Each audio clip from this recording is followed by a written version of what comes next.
자, 단어 정리를 좀 해볼 겁니다. 자, 시행이다 라는 단어와 사건. 자, 이런 단어가 있네요. 자, 문제를 한번 먼저 접근해 봅시다. 자, 두 동전을 자, 동시에 던져서 나올 수 있는 모든 경우의 수라는 말이 있습니다. 자, 여기서 경우의 수라는 단어는 너무나 익숙한 단어이지요. 자, 근데 어떤 학문적인 어떤 단어 같지는 않습니다. 자, 그러나 뭐 학문적인 단어, 이건 어떻건 우리는 이미 잘 알고 있는 단어이지요. 자, 근데 이 단어를 정확하게 우리는 이해하기 위해서, 사건이라는 단어가 또 좀 더 정확하게 우리가, 와닿아야 하는데, 자, 그러기 위해서 시행이라는 단어에서부터 출발해 봅시다. 자, 어떤 결과를 기대하면서, 자, 동전 두 개를 던졌었겠죠?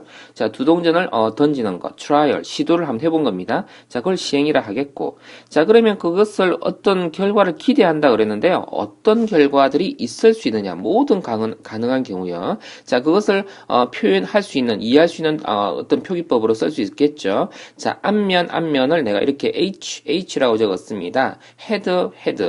동전의 헤드라고 하면 앞면이다 라는 뜻이겠고요. 테일 하면 뒷면이라는 뜻일 텐데, 자, 헤드 테일, 자, 테일 헤드, 그리고 테일 테일, 이렇게 네 가지 경우가 나올 수 있는 모든 경우겠죠. 자, 그것을 쭉 이렇게 집합 기호로 표현을 하고 있군요. 자, 이것을 우리는 표본 공간이다 라는 말을 씁니다. 샘플 스페이스라고 이야기를 하는데요. 자, 마치 집합에서 자, 전체 집합과 같은 역할, 또 숫자에서 어떤 수 전체 집합과 같은 역할을 하는 것을 이 표본 공간이다라는 단어를 씁니다. 자, 이 공간이라는 단어가 자, 굉장히 우리가 수학적으로는 굉장히 많이 쓰게 되는데요. 자, 우리가 생활 속에 나오는 공간이 아니라 자, 어떤 현상이 일어날 수 있는 기초가 되는 영역이다 이런 뜻이다라고 볼 수 있습니다. 자, 나중에 우리가 벡터라는 것도 배우게 되겠는데 벡터 공간 이런 단어도 씁니다. 자, 뭐 행렬 공간 이런 단어도 쓸 수 있겠고요. 자, 공간이란 단어가 아마 익숙해질지도 모르겠습니다.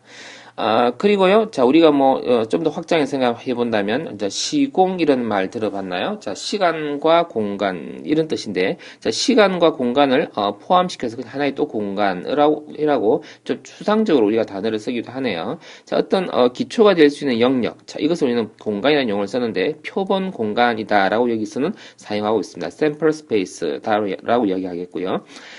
그리고 사건이다라는 말을 이제 할 수 있겠네요. 자, 어떤 기초가 되는 이 영역, 자, 표본 공간, 이 전체 집합의 부분 집합들 전부 다 우리는 사건이다라고 말을 합니다. 자, 가령 예를 들어서 사건이다. 예를 한번 들어봅시다.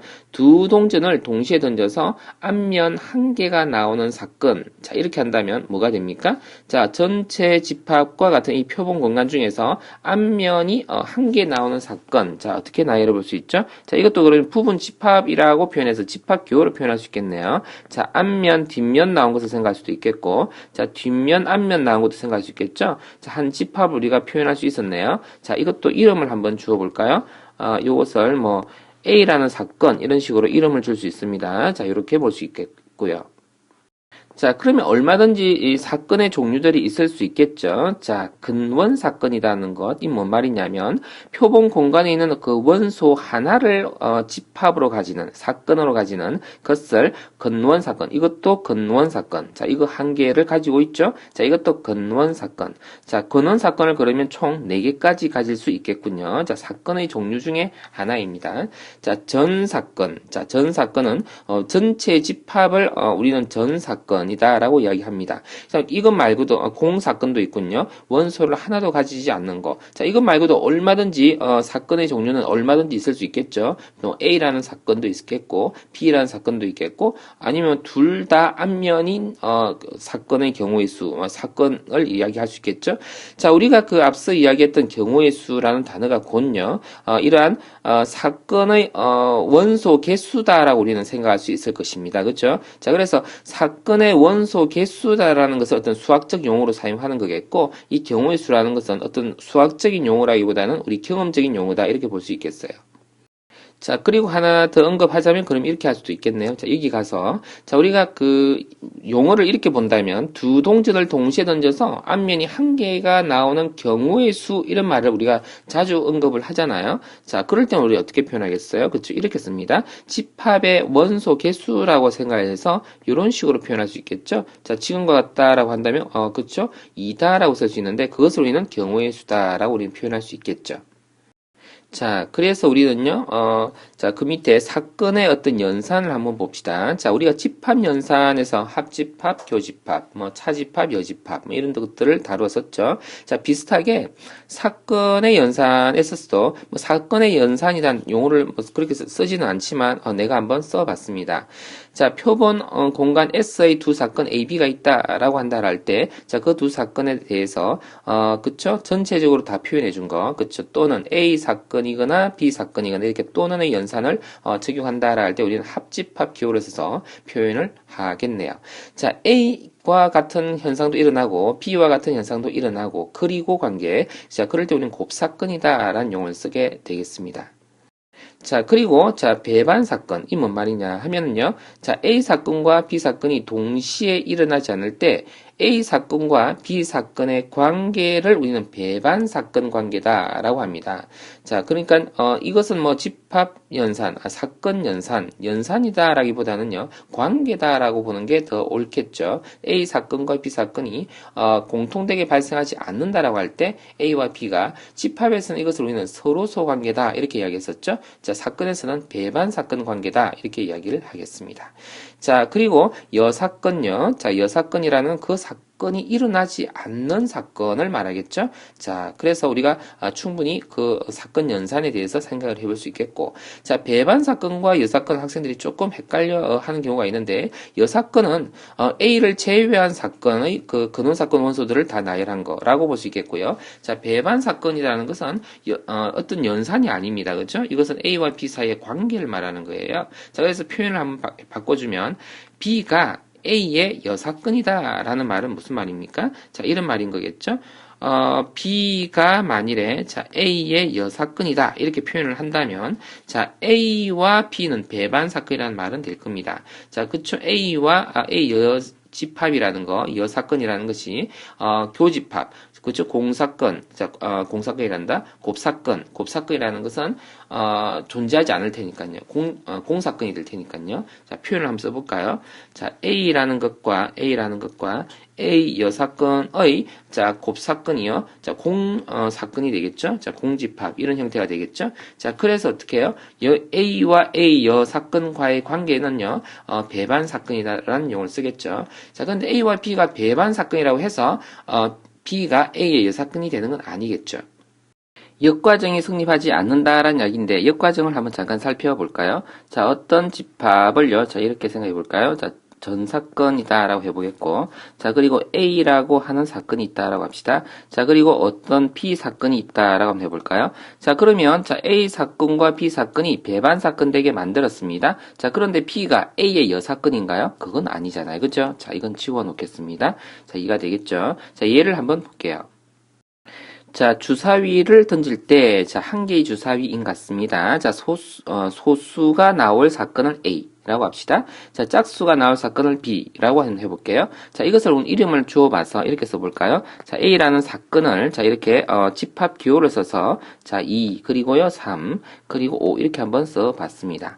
자, 그리고, B라는 사건은 그럼 어떻게 쓸 수 있나요? 자, 2, 그리고 4, 6, 이렇게 한번 써봤는데, 자, 근원이 소수인 동시에 짝수가 나온다라는 것을 우리가, 자, 이렇게 사건 연산으로서 이렇게 표현해 볼 수 있겠죠? 2가 되겠군요. 자, 이렇게 표현할 수 있겠고.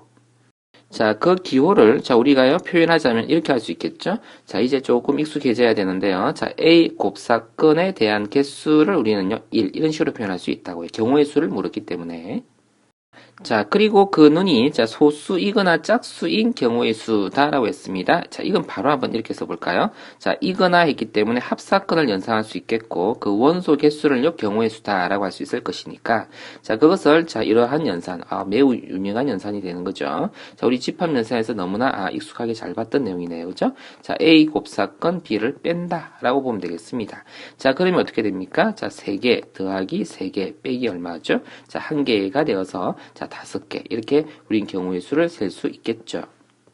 자, 좀 더 연습을 한번 해볼게요. 자, 주사위 2번을 던질 때, 그럼 두 개의 주사위를 던질 때라고 말을 해도 되겠네요.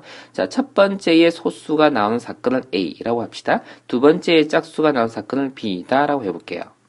자, 그러면 순차적으로 소수가 나오고 짝수가 나오는 경우의 수라고 한다면 우리가 경우의 수를 어떻게 생각해 볼 수 있겠죠?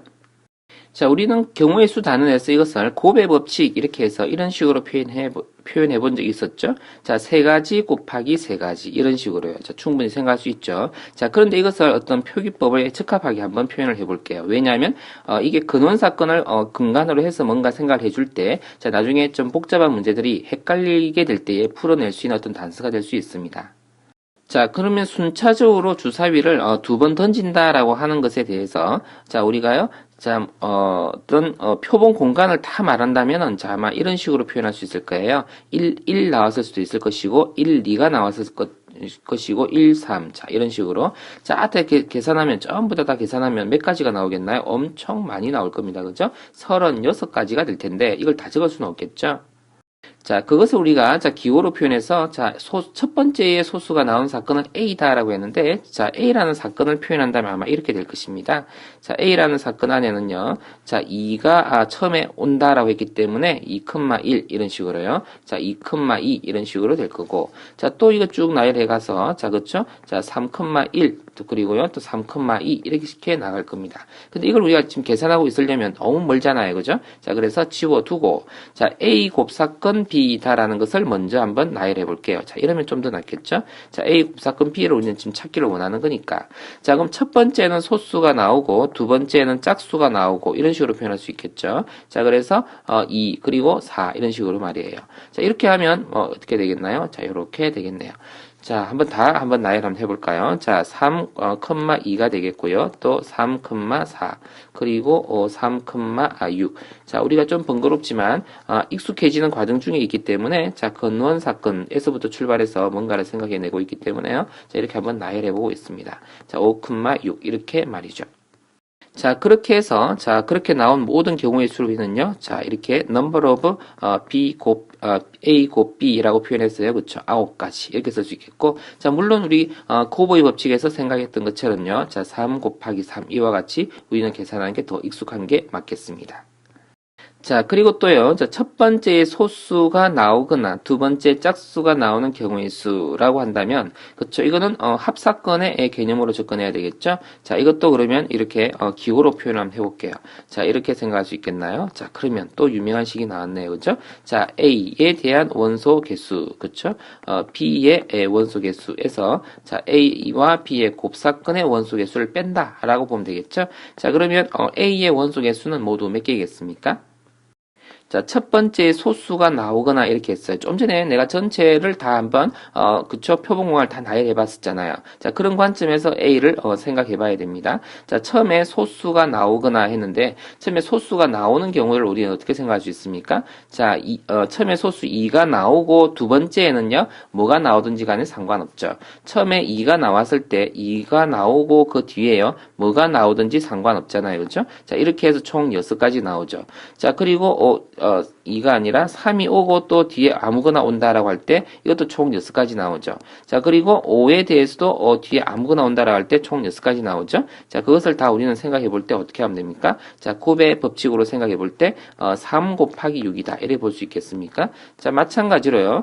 자, 그쵸? 자, 두 번째가 짝수가 나온다라고 하면 첫 번째는 뭐가 나오는지 관심 없는 거니까. 자, 그래서 6가지 곱하기, 그쵸? 3가지. 이렇게 볼 수 있겠네요. 자, 거기에서 뭔가를, 그쵸? 처음에는, 소수가 나오고 두 번째는 짝수가 나오는 가지수를 빼주면 되겠죠. 그죠? 자, 3 곱하기 3. 이렇게 우리는, 집합, 연산처럼, 자, 사건 연산의 개수, 그리고 경우의 수를 계산할 수 있겠네요. 자, 그럼 총 얼마입니까? 36가지 중에서 그럼 27가지가 그러면 정답. 이렇게 해서 경우의 수를 셀 수 있었습니다.